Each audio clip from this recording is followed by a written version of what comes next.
Maintenant, on va procéder au dessin linéaire de cette nature morte. On va la faire avec une technique graphique qui s'appelle l'estompe. Je vous rappelle que la première étape de cette œuvre, de n'importe quelle œuvre, c'est la composition. Donc on va d'abord considérer des masses de nos objets. Ici, on aura donc un citron, une pomme et une vase au milieu.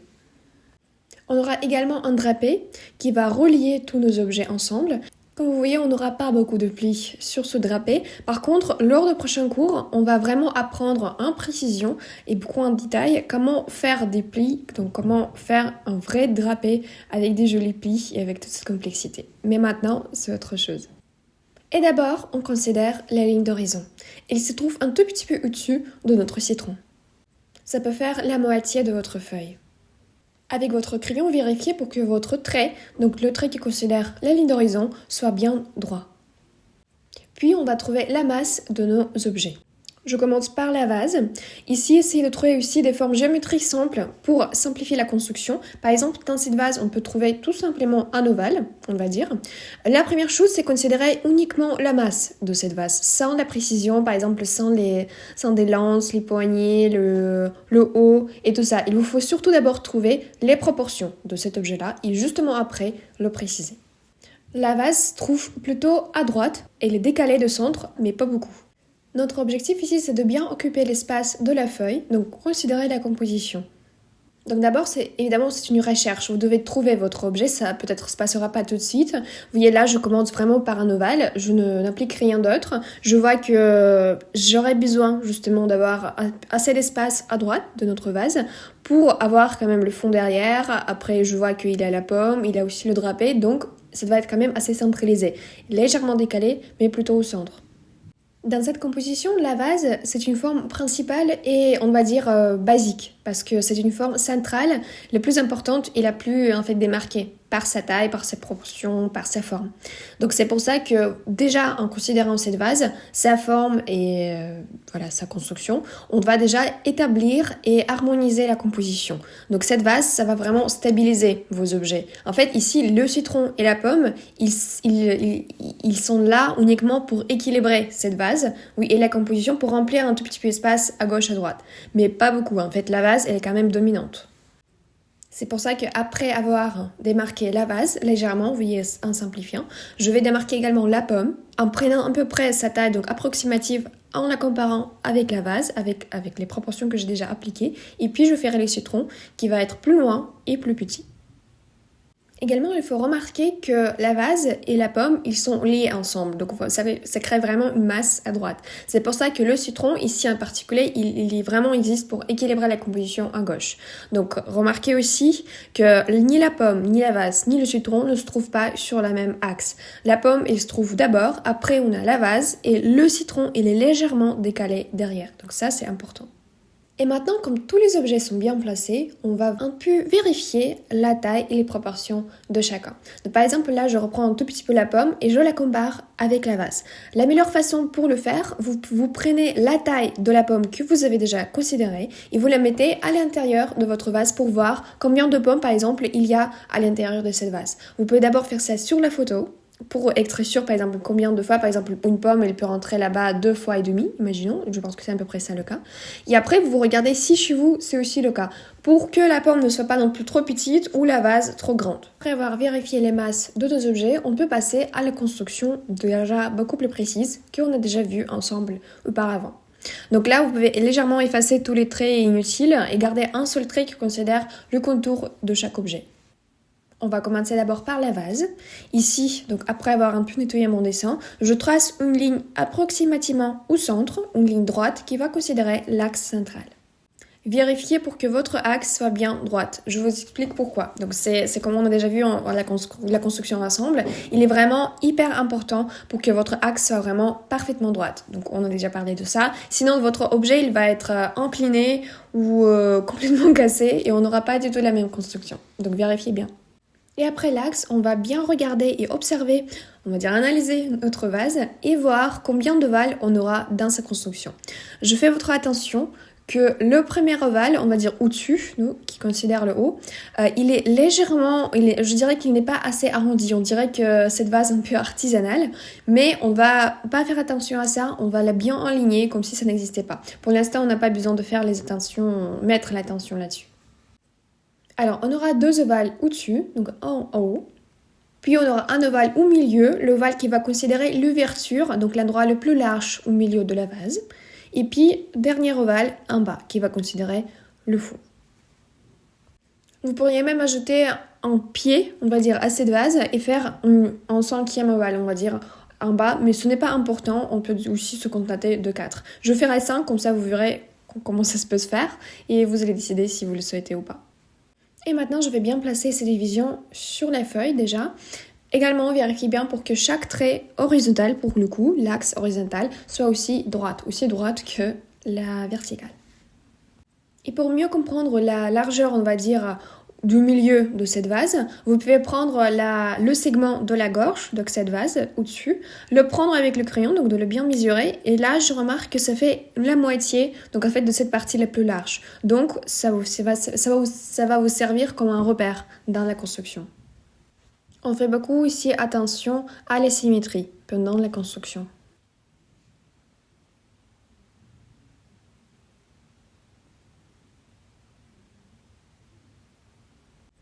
Je vous rappelle également qu'en relayant, vous voyez, tous les points, toute la symétrie, on ne fait aucun arrondi pour le moment. Maintenant, c'est que on va dire le schéma basique qui nous intéresse. Et puis après, on mettra l'arrondi à la fin, dès qu'on sera sûr de la symétrie et d'arrondi des ovales.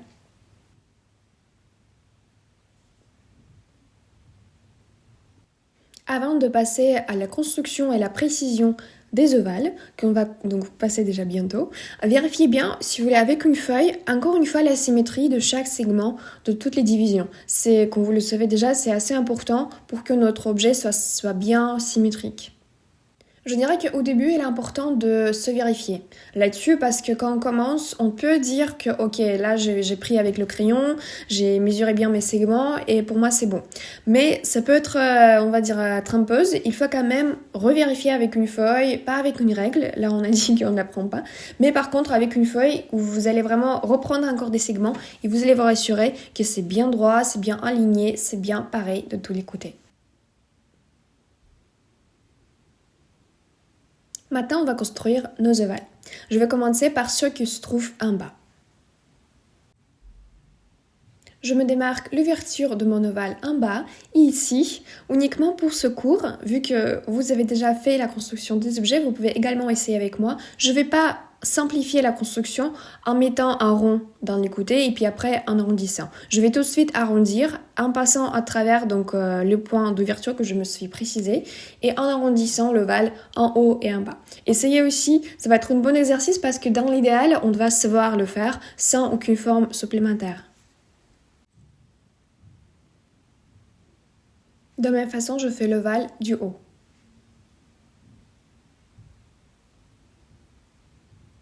Ici, moi, personnellement, je fais que la démarcation de ces ovales en bas, donc que l'ouverture en bas. Vous, vu que vous entraînez, essayez de faire des deux côtés, toujours. En appuyant moins, bien sûr, sur le crayon, vous pourriez et vous devriez bien sûr les effacer après, mais ça va vous aider à vous pratiquer encore une fois. Je fais la même chose avec l'ovale du milieu. Je place également l'ouverture. Donc on sait que normalement ça va se raccourcir un tout petit peu plus on passe vers le haut. Donc là je sais qu'en bas c'était plus ouvert. Au milieu ça va être aussi comme vous voyez sur la photo. L'ombre la démarque assez bien. Ça va être bien ouvert. Donc au milieu, surtout cet ovale-là qui est en bas. Et puis après quand on va passer aux ovales en haut, ça va être déjà beaucoup plus, on va dire, réduit.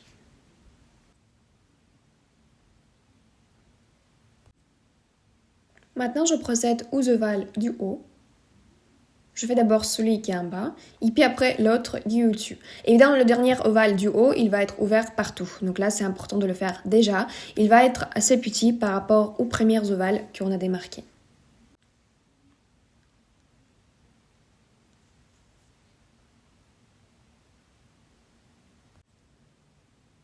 Et maintenant, c'est bon.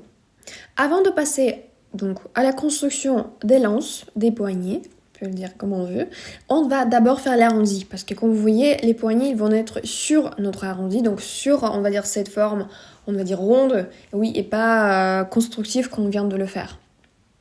Donc je commence l'arrondi à partir du haut.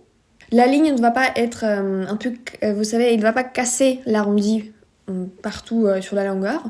Il va d'abord un tout petit peu aller à l'intérieur, après descendre, passer à travers le point, donc qui considère l'ouverture de notre vase, sa largeur, et après revenir vers le pied en bas. Pendant cette étape, faites beaucoup attention à l'arrondi des deux côtés. Donc là, vous voyez, j'ai d'abord arrondi le côté à gauche. Maintenant, je fais la même chose à droite. Donc là, il faut vraiment que ce soit la même chose. Donc regardez plusieurs fois. Rassurez-vous que c'est vraiment arrondi de façon pareille. Ça, c'est vraiment un côté un peu compliqué de cette composition. Mais essayez de vous vérifier plusieurs fois afin que ce soit vraiment bon. Et avant de passer donc vers le bas.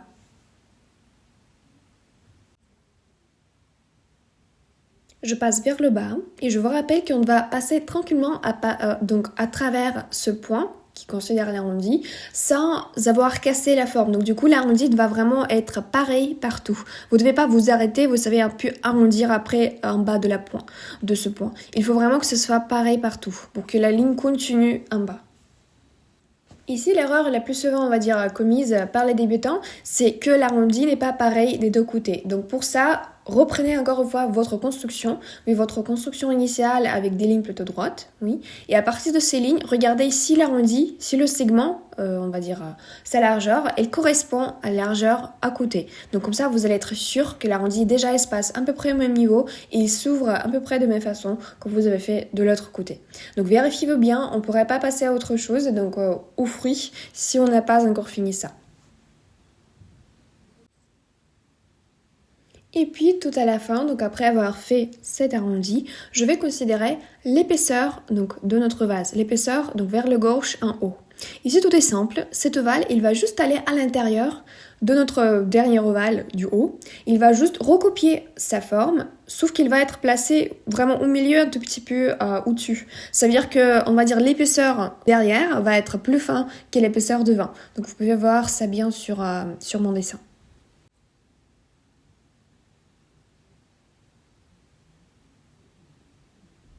Déjà, je peux passer aux lances donc de notre vase. D'abord, je vais considérer l'emplacement, donc là où il s'accroche déjà. Je vais commencer par celle qui est à droite. Vous pouvez vous dire que tous les deux lances se trouvent à peu près au milieu de votre vase. En fait, dans l'endroit où elle est le plus arrondi. Donc là, par exemple, cette lance en question qui se trouve à droite, elle est vraiment parfaitement au centre. Donc en fait, vous pouvez reprendre votre division au milieu pour votre ovale et c'est à peu près là au milieu où vous allez placer votre lance.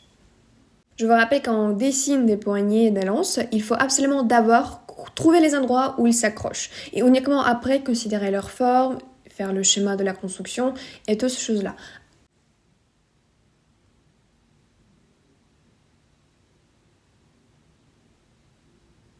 Pour trouver la deuxième lance, il faudra utiliser les diagonales, donc les axes qui vont les rejoindre ensemble. Là, j'utilise mon crayon et la photo pour voir l'axe déjà donc, tel qu'il est sur la photo et de la décaler, de la mettre sur mon dessin pour comprendre bien l'emplacement des deux.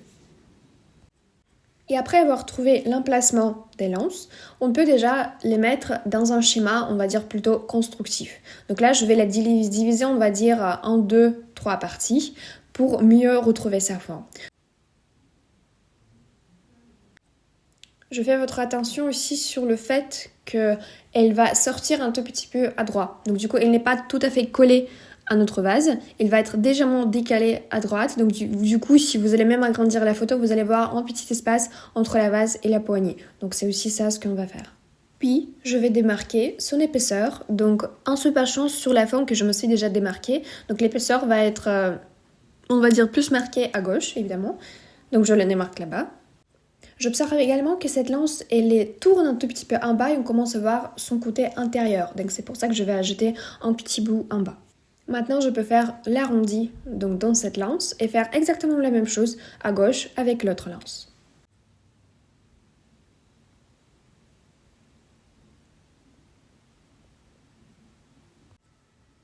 Après avoir fait l'arrondi, on peut déjà effacer notre schéma donc initial.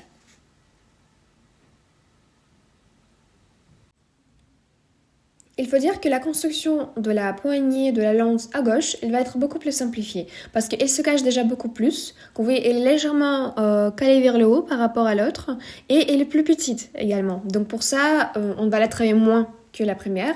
Donc du coup, si on n'a pas besoin de la travailler énormément.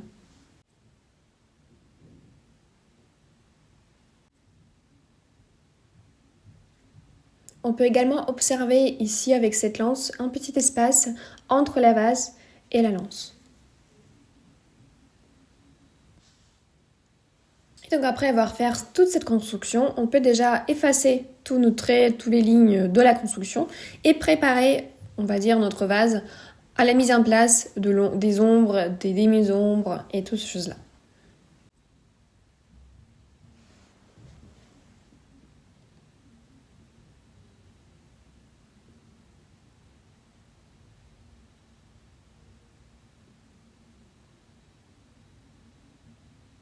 Et vu que maintenant je vais un tout petit peu travailler la pomme, je peux également gommer un tout petit peu le bas à droite de notre vase pour bien la dessiner.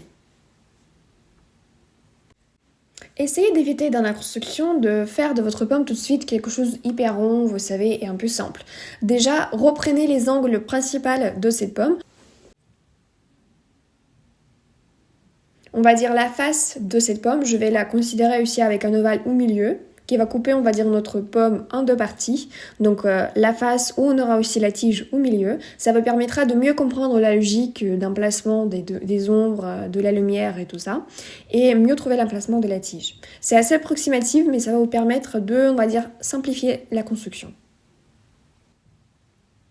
Puis je trouve l'emplacement de la tige, donc il va être au milieu, on va dire, de cet ovale. D'abord, je trouve là vraiment particulièrement le point où ça s'attache. Après, je fais sortir la tige en la mettant un tout petit peu vers le haut et en considérant déjà son épaisseur. Après, dès que vous êtes sûr que tous les angles que vous avez démarqués de cette pomme sont bonnes, que la forme elle est à peu près comme ça, vous pouvez déjà faire arrondi selon ces angles. Donc, comme le fait maintenant. Après, on peut déjà légèrement, on va dire, démarquer les petites, vous voyez, bosses autour de la tige, qui n'est pas tout à fait droite. Vous savez qu'autour de la tige, on a cette approfondie. Là, on aura justement des ombres. Mais autour, vous voyez des demi-ombres, des reflets et une ombre qui est plutôt claire, qui considère déjà aussi cette forme arrondie à l'intérieur de votre pomme. Oui, pour qu'elle ne soit pas plate. Donc ça, vous pouvez déjà la démarquer avec votre trait. Actuellement, je vais procéder donc à la mise en place, on va dire des ombres, des demi-ombres dans la lumière, mais ça va être que des démarcations. Oui, comme on avait déjà fait l'autre fois avec la sphère, comme on l'a dessiné, et avant de mettre des hachures et des ombres et toutes ces choses-là, on s'est bien démarqué que par exemple là, on aura l'ombre propre, là le reflet, là la demi-ombre, là la tache de la lumière, et toutes ces choses-là. Donc là, on fait la même chose pour se bien préparer à la mise en place donc des teintes grises.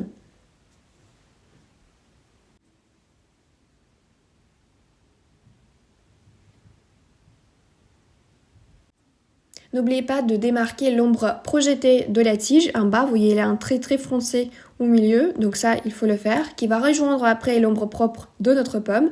Donc tout ça, il faut bien démarquer avant.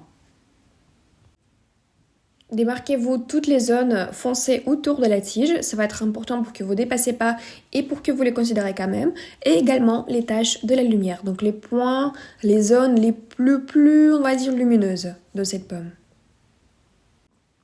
Après, je vais démarquer donc l'ombre projetée de la pomme elle-même, en nettoyant déjà un tout petit peu mon dessin et en gardant que des traits donc justes dont j'aurai besoin.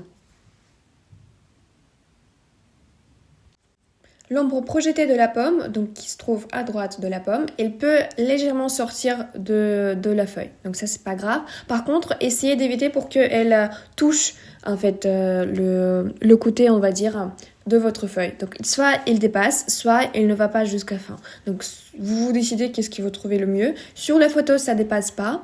Donc trouvez selon votre emplacement, selon la taille de votre pomme, la bonne solution. Puis on passe au citron. Ici, tout est beaucoup plus simple, donc c'est une forme plus ovale. Ici, faites attention juste pour que le citron, comme j'ai dit déjà au début, il ne soit pas pareil que la pomme. Déjà, il est penché, c'est-à-dire qu'il est incliné, il n'est pas tout à fait droit.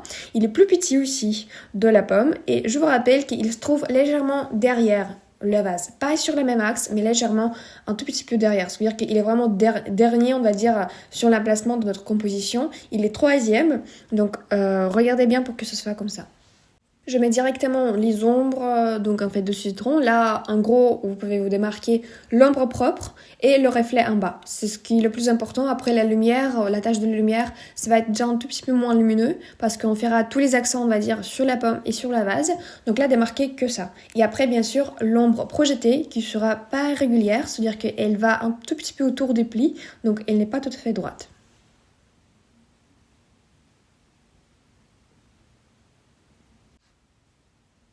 Après, je fais la démarcation donc, de l'ombre propre et des autres choses sur la vase. D'abord, je considère l'ombre propre de la vase en commençant par le haut. Là, vous voyez, elle démarque vraiment, elle coupe bien. Elle est assez foncée. Après, comment elle tourne en commençant par le milieu, donc elle montre, en fait, elle démarque bien, on va dire, le centre de la vase. Et puis après, quand elle tombe déjà en bas, et tous les reflets qui apparaissent.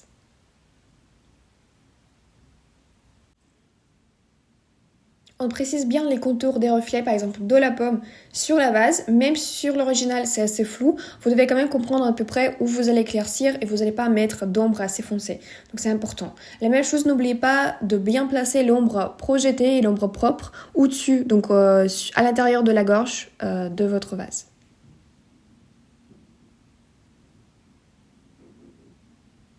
Puis donc la tache de la lumière qu'on trouve aussi un peu près au milieu, un peu à droite. Donc on aura quelques taches là-bas, donc vous vous démarquez là où vous les voyez.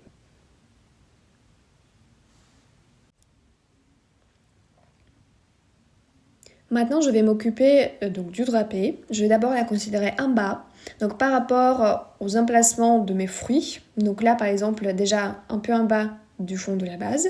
Et puis après, quand ça passe à travers la pomme, donc c'est aussi pas très droit. Comme vous voyez, le trait, il est plus proche, on va dire, l'épaisseur, elle est plus fine vers la base. Et puis après, vers le citron, ça s'élargit un peu. Je vous rappelle que le drapé ici, il est assez complémentaire, c'est-à-dire qu'on ne va pas le travailler autant que peut-être on aurait pu pour l'instant, parce que déjà le drapé, il est plus, on va le considérer lors de prochain cours, donc le dernier cours, donc ça c'est ok. Maintenant on va juste la considérer comme sa forme, on fera quelques petits plis, mais vous allez voir, on fera surtout beaucoup d'accent sur les objets. Le drapé, il ne fait que rassembler nos objets principaux et de nous aider de les souligner. C'est tout, en fait, on ne va pas autant la travailler que ça. Vous pouvez vous démarquer surtout, on va dire, le petit pli là où c'est plus froissé, on va dire en bas du citron. Et après, à côté de la pomme. C'est les deux endroits, on va dire, clés de ce drapé où vous allez vraiment avoir des petites ombres un peu moins régulières et on va dire plus diagonales pour souligner la forme. Donc pour déjà démarquer que ce pli, ce drapé, il n'est pas tout à fait plat. Oui, il a certains volumes, donc c'est uniquement pour ça.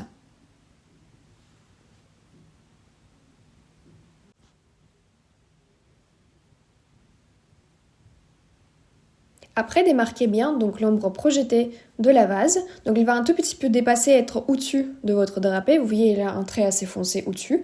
Et puis après, il va aussi se trouver, déjà être beaucoup plus clair parce que le drapé est blanc et la table elle est plus foncée. Donc avec les teintes plus claires. Donc là, derrière la pomme, vous pouvez bien la voir. Tout ça, on se démarque dès le début. Vous pouvez légèrement estomper votre dessin si vous trouvez que par le moment vous avez des traits trop marqués et donc trop foncés.